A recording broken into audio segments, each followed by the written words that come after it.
What can we learn about Jesus as a young man? The Gospels say almost nothing about Jesus' young adult years. But we do have a couple of details that can help us learn about Jesus as a young man. What can we learn about Jesus as a young man the next 18 years of his life? And Jesus increased in wisdom and stature, and in favor with God and men. Luke 2:52. That is all that we are told about Jesus' life from the age of 12 to 30. But is there anything else we can know about those 18 mysterious years of his life, his teenage and young adult years?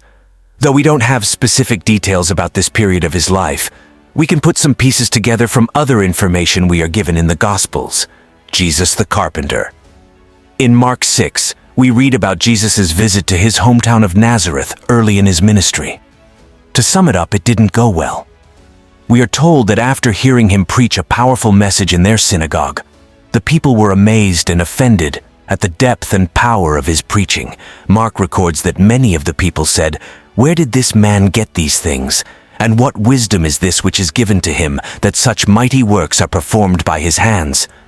Mark 6:2. This tells us that Jesus did not spend those 18 years in Nazareth preaching and performing miracles. This is significant to note because there are various apocryphal stories about Jesus as a young boy doing supernatural things, such as making a clay bird and breathing life into it. But these legends are certainly false. If Jesus had been performing small miracles as a boy and young adult, they would have had no reason to be surprised by what he was doing during his ministry. Stories and rumors of his exploits would have surely spread around Nazareth. But instead, when he returned and spoke with such authority, they were shocked. The miracle of turning water into wine formally began his public ministry around the age of 30, John 2:11. But if he wasn't preaching or performing miracles during those 18 years, what was he doing? The answer is revealed in the next thing the people of Nazareth said. "Is this not the carpenter, the son of Mary, and brother of James, Joses, Judas, and Simon? Aren't his sisters here with us?" Mark 6:3. From this statement, it appears Jesus spent most of his late teens and 20s working as a carpenter. He likely apprenticed under his stepfather Joseph, who was also a carpenter. Matthew 13:55. As high priest, he can sympathize with our temptations and physical suffering, and he also can empathize with the deep pain and grief we experience when we lose a father, mother, spouse, brother, sister, or close friend. At that time, boys typically entered the workforce around the age of 13. So, Jesus may have begun apprenticing with Joseph a year or so after the temple incident, Luke 2:41-50. This means Jesus likely spent about 17 years of his life working this trade. Being a carpenter in the first century required learning complex skills and developing physical strength. Carpenters were responsible for building both physical structures like homes, working mainly with stone and wood, and smaller objects like furniture. His carpentry background undoubtedly helped Jesus develop into a physically strong man who knew how to work hard and keep up a rigorous physical pace. Sometimes artists picture him as a soft, slender, and pale man. But the real Jesus would have been strong, somewhat rugged, with tanned skin and tough hands. He spent much of his life outdoors, working and walking under the hot sun of the Middle East. The Gospels present Jesus as very physically active, constantly traveling up and down Judea and Galilee on foot.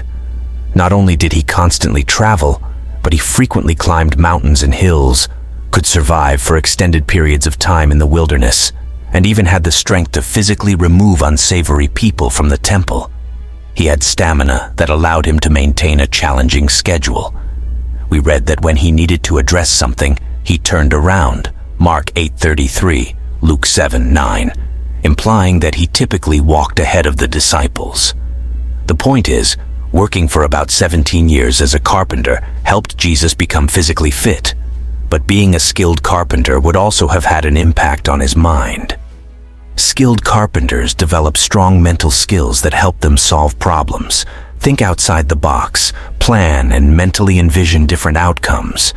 They usually are strong in mathematics, develop fine motor skills, and are creative. This may help explain why Jesus often used building metaphors during his ministry. Matthew 7:24-27, 16:18, Luke 14:28, 30. Not only did working as a carpenter give him physical and mental strength, it also helped him have financial security throughout these years.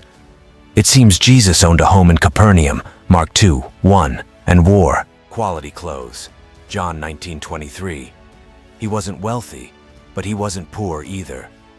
What can we learn from Jesus' example? First, Jesus learned and developed a marketable skill to support himself before he began his ministry. Second, he worked hard. Both of these examples are firmly rooted in the Bible as keys to physical success. Proverbs 14:23, 24:27, 22:29, Ecclesiastes 9:10, Colossians 3:23.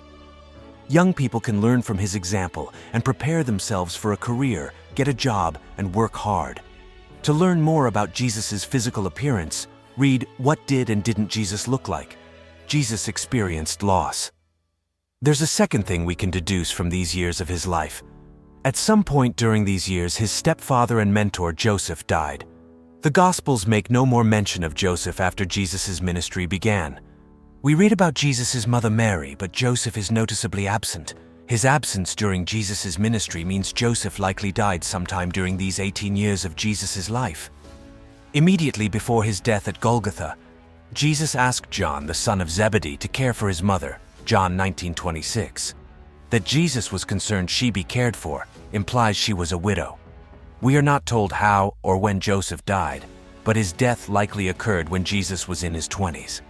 He personally experienced the piercing pain of the loss of a loved one.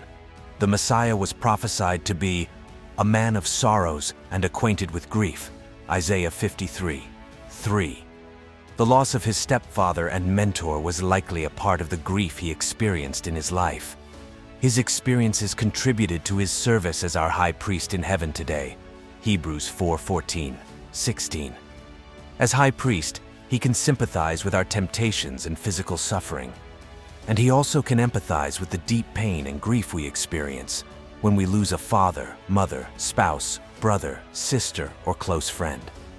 Jesus can sympathize and comfort us through this kind of grief because he experienced and felt it himself.